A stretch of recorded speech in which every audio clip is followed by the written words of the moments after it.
एक दिन तोते ने बाज से बोला, अरे भाई, आप इतने विशाल आसमान में कैसे शान से उड़ लेते हो? क्या आपको हजारों मील की ऊंचाई पर डर नहीं लगता है? आप अपनी एक ही उड़ान में चारों दिशाओं का सीना चीरते हुए अपनी उड़ान भर लेते हो।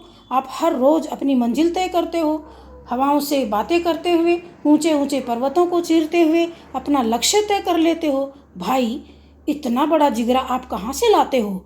भाई, आप सर्दी, गर्मी, बरसात और तूफानों से भी नहीं डरते हो।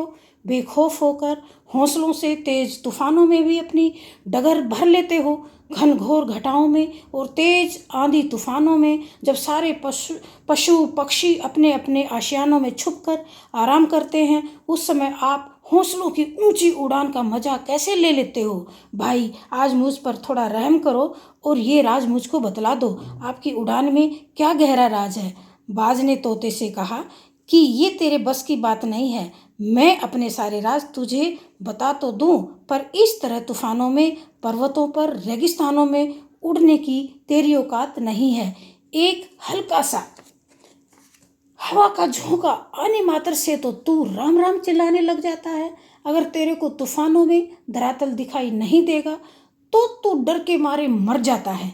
लेकिन भाई, फिर भी कोई बात नहीं है। आज मैं तेरे को अपने सारे राज बता ही देता हूँ कि क्यों मैं पूरे जंगल, समुद्र और रेगिस्तान और आसमान में पक्षी राज कहलाता हूँ। देखो देखो भाई, मेरे अंदर चार ऐसी बातें हैं जो बाकी पक्षियों में नहीं हैं। मेरी परवरिश, मेरा संघर्ष, मेरा आत्मविश्वास और मेरा धैर्य। भाई, मेरी परवरिश ही ऐसे परिवेश में हुई है कि मैं आज इसलिए इतना मजबूत हूँ। सर्दी, गर्मी, बारिश, तूफानों का मेरे ऊपर ज़्यादा असर नहीं होता है। मेरे पेरेंट्स ने दोनों ने मिलकर मेरे लिए एक कोमल नहीं बल्कि बहुत ही कठोर घोंसला बनाया था। मेरे घोंसले में एक भी कोमल तिनका मौजूद नहीं था। मेरे पेरेंट्स को पता था कि मेरा आगे का जीवन बहुत ही कठोर होने वाला है। अगर इसके लिए कोमल और आरामदायक घोंसला बनाया तो ये कभी भी प्रतिकूल परिस्थितियों में उड़ान नहीं भर पाएगा। मेरा घोंसला कठोर डंडियों से बना होता है। मेरा घोंसला खुले आसमान के नीचे होता है। इसमें कोई छत नहीं होती है। कड़ाके की ठंड, हिमपात, वर्षा, आंधी, तूफान और तेज धूप में बचपन से बैठकर मेरी परवरिश ही मेरे मजबूत बनने का कारण होती हैं। दूसरा कारण है मेरा कठोर संघर्ष। मेरा कठोर संघर्ष तब से ही शुरू हो जाता है जब से मेरे पंख निकल आते हैं और मैं उड़ान शुरू करता हूँ। मेरे पेरेंट्स मुझे बहुत ऊंचे पर्वत पर उठाकर ले जाते हैं और वहाँ से मेरे को उड़ान भरने के लिए नीचे फेंक देते हैं। लेकिन ये संघर्ष की ट्रेनिंग मेरे माँ बाप की निगरानी में होती हैं। वो मुझे तब तक देखते रहते हैं जब तक मैं सेफ हूँ। जैसे उनको लगता है कि खतरा है तो वो आकर अपने मजबूत पंजों में मुझे जकड़ लेते हैं। जब मैं सुरक्षित ऊंची उड़ान भरना सीख जाता हूँ तो मेरे माँ बाप मेरे को अपना जीवन जीने के लिए अकेला छोड़ देते हैं। तीसरा कारण है मेरी ऊंची लंबी उड़ानों का कारण मेरा धैर्य। जब तक मुझे मेरी मंजिल नहीं मिल जाती है, मैं धैर्य से काम करता हूँ। जब तक मैं आंधी तूफानों में लगातार उड़ता रहता हूँ, मैं धैर्य से लगातार घने जंगलों में, ऊंचे पर्वतों के ऊपर सफल उड़ान भरता रहता हूँ। रास्ते में पेड़ों को या बैठने के, आराम करने की जगह को तलाशने की भी कोशिश नहीं करता हूँ।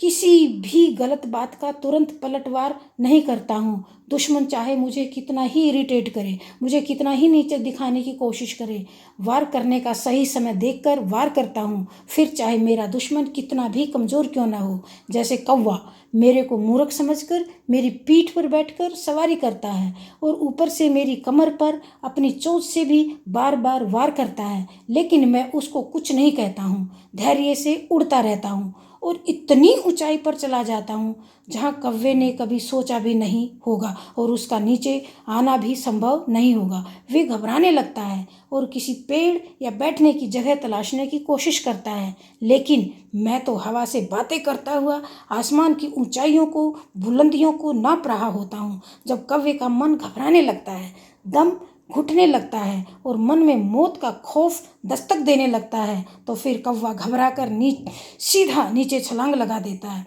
मेरा धैर्य ही मेरी हौसलों का राज है। चौथा है मेरी ऊंची उड़ानों का राज, मेरा अटूट आत्मविश्वास। उड़ान भरते हुए जब मैं अपने शिकार की तलाश में कहीं दूर समुद्र में या गहरे जंगल में निकलता हूँ, रेगिस्तान में निकलता हूँ, तो मुझे पता होता है कि शिकार इतना आसानी से नहीं मिलेगा। शिकार भी मैं अपनी हैसियत और साहस के बलबूते पर ही करता हूँ। मैं शिकार की तलाश में कई कई घंटे, सैकड़ों मील दूर तक उड़ान भरता रहता हूँ। विशाल समुद्र के ऊपर और रेगिस्तान में मुझे पता है कि कहीं भी ठहरने और बैठने की जगह नहीं है। ये मेरा अटूट विश्वास ही है कि मैं लगातार इतनी लंबी और ऊंची उड़ान भर सकता हूँ। मुझे पता होता है कि उड़ान के रास्ते में भयंकर तूफान, भारी वर्षा, हिमपात भी हो सकता है, लेकिन मैं इन हालातों का डट कर मुकाबला करता हूँ। ये आंधी तूफान, लंबे रास्ते मेरे विश्वास को डगमगा नहीं सकते हैं। मैं अपना शिकार करके ही अपनी मंजिल की ओर, अपने घर की ओर वापस मुड़ता हूँ। आपने देखा, बाज ने कौवे को तुरंत जवाब नहीं दिया, लेकिन समय आने पर उस कौवे को उसकी औकात समझा दी। आपको भी बाज के एटीट्यूड से सीख लेना चाहिए कि आपका दुश्मन चाहे कितना भी कमज़ोर क्यों न हो, चाहे वो आपको बार बार कितना भी इरिटेट करे, आपको नीचा दिखाने के लिए तरह तरह की बातें आपको कहे, गाली दे, आपको तुरंत आवेश में नहीं आना है। हमारा उस समय अपने आप को ताकतवर साबित करने का प्रयास ये बता देता है कि वास्तव में हम कितने कमज़ोर हैं। हम में धैर्य नहीं है, हम बहुत ज़्यादा इम्बैलेंस हैं, कमज़ोर हैं। रिप्लाई करने के लिए हमेशा सही समय का इंतज़ार करना सीखिए। उसी वक्त 2 की 4 बातें मत सुनाओ, बल्कि ऐसे वक्त में ऐसे नेगेटिव लोगों की बातें बड़े ध्यान से सुननी चाहिए और उनकी बातों का जवाब अपने आप को सक्सेसफुल आदमी बनकर, सक्सेसफुल बिजनेसमैन बनकर, एंटरप्रेन्योर बनकर, सक्सेसफुल स्टूडेंट्स बनकर, सक्सेसफुल ऑफिसर बनकर, सक्सेसफुल सिंगर बनकर, सक्सेसफुल राइटर बनकर, या और भी कुछ, जो कुछ भी आप बनना चाहते हैं, सक्सेसफुल बनकर ही देना चाहिए। आपको किसी ने कह दिया कि तू बड़ा कमज़ोर है, तू बड़ा बुज़दिल है, तू नहीं कर पाएगा, ऐसे में आवेश में आकर तुरंत जवाब नहीं देना है। ऐसी बातों का जवाब एक सक्सेसफुल पर्सन बनकर ही देना चाहिए।